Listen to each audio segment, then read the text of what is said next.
All right, everybody, we had to skip ahead to UFO. We just talked way too much. So the DNC and the Ukraine sections will be pushed to tomorrow. So Tuesday, don't worry, we'll have a nice full show already of stuff that we're going to discuss. But I did want to get into the show a little bit of a recap of the UFO hearing. There were some very interesting moments that happened there. So we've collated a few of them for you. The first that we want to start with is testimony and questioning from Lou Elizondo, who was a part of the Pentagon, one of the people chiefly responsible for bringing to light the public, the existence of a lot of these UFO videos that existed inside of the Pentagon and for some of the transparency movement behind it. So he gave some really shocking testimony under questioning from Anna Paulina Luna. Let's take a listen. Would you agree that it's likely that they are being piloted by some mind-body connection?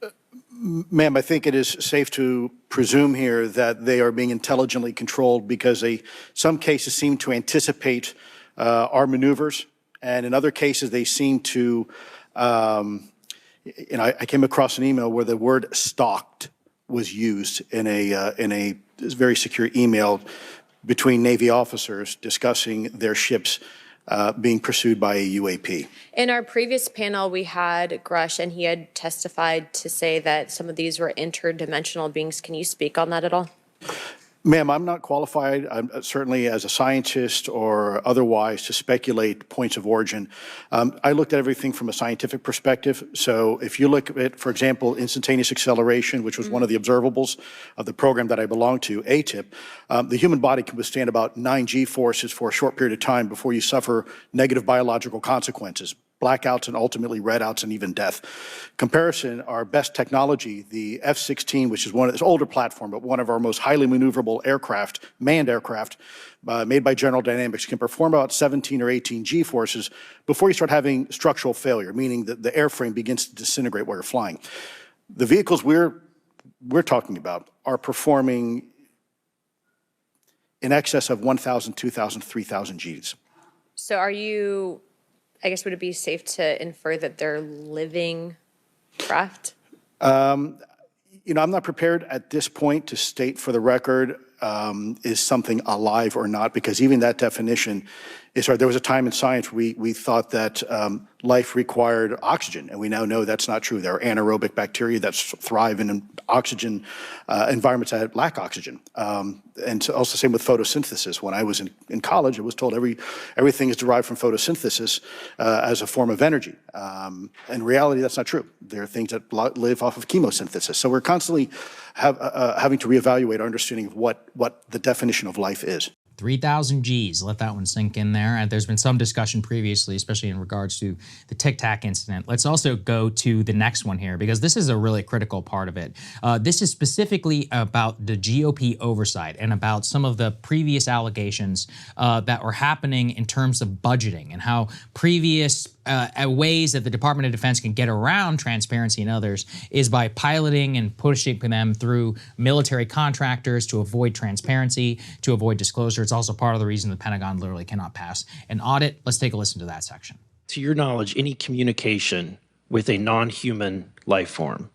So the term communication is a bit of a trick word because there's verbal communication like we're having now. The problem is you also have nonverbal communication. And so I would say definitively yes, but from a nonverbal meaning, when a Russian reconnaissance aircraft comes into U.S. airspace, we scramble 2 F-22s, and we are certainly communicating intent and capability. I think the same goes with this. We have these things that are being observed over controlled U.S. airspace, and they're not really doing a good job hiding themselves. They're making it pretty obvious they have the ability to even interfere with our nuclear equities and our nuclear readiness. So two, pretty interesting allegations there. So there's, look, in terms of the hearing, it was a lot about getting stuff on the record. There were some issues, as I was told, in terms of the Immaculate Constellation document, the 12-page document that was put into the congressional record. I won't go into all of that just yet because we're about to play a video. But overall, this was about getting Lou Elizondo in questioning, getting some of the things on the record, going into the Trump administration. And that's one thing where, look, Trump and RFK actually Gates, as well, have all said that they are at least, in favor of UFO transparency, of disclosure. There is like some sort of horseshoe MAGA crossover currently with UFOs and Trump. So the question is that are we going to get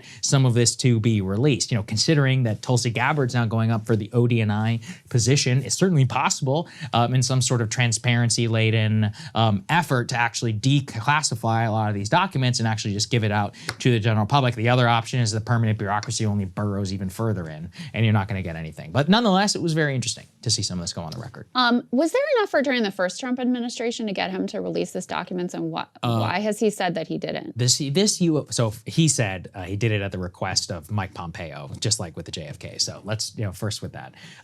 Also, look, Trump doesn't care about the issue, and this is unfortunate. He's not somebody who has ever expressed a deep interest. The whole UFO thing has taken years to enter the public consciousness. Lou Elizondo is one of those people who's chiefly responsible for getting these videos out to the public. He was there and name-checked in the 2017 New York Times article that started this whole thing. That's when people were like, holy shit, are UFOs actually real? In those videos, I can say that for myself.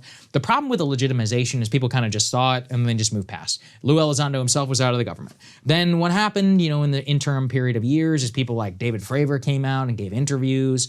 You had people now like David Grush who have come forward. You've had almost 8 years of the public reconciling himself to both the lies and the transparency, and people like Christopher Miller and others who have come forward and have spoken about this program. So I would say it is more primed, I think, both for the public, for the military bureaucracy, and also even members of Congress. These people thought it was all a joke. Also a UFO guy? Rubio is a UFO guy. That's very true. Okay, I'll put it this way. I don't know if he's a UFO guy in terms of he's a believer, but he was the head of the Intelligence Committee in the Senate, and his staff and others were always consistent that they were very concerned about the reports they would get. Notice, and I think this is intentional, is they always talk about readiness, because the one way angle you can always get Congress and others to care about is like, hey, we literally have things that are flying around up there and we have no idea what they are, including being able to disable like nuclear missile silos and submarines, and people have no clue like what's actually happening. So I think that's how I would contextualize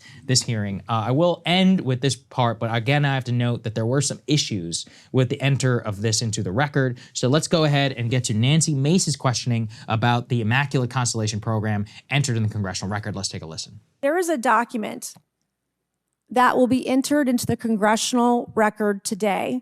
Mr. Tim Burchett from Tennessee has this document, and we just distributed it to every member up here on the dais of this document.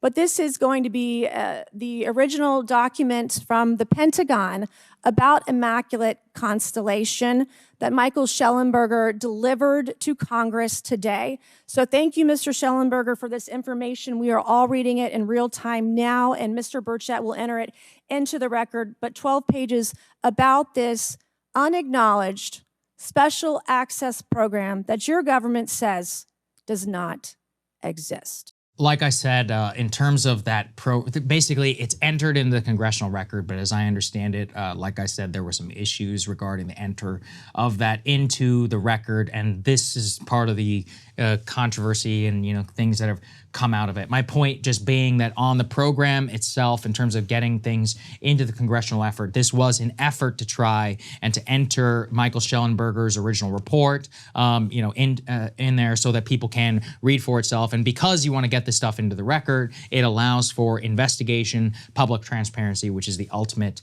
goal of the project. Overall, I would not call the hearing like a tremendous success or anything like that, because nothing other than actual disclosure is. I think it was just pushing the ball forward and setting things up for the next Trump administration and what that will look like. It's going to be interesting. I know it's complicated. Listen, if I'm going to get Trump, at least I can get like JFK files and alien files. JFK and aliens, that's right. That would be interesting. I mean, think about it. If you ever wanted someone to meet an alien, wouldn't it be Donald Trump in terms of the president?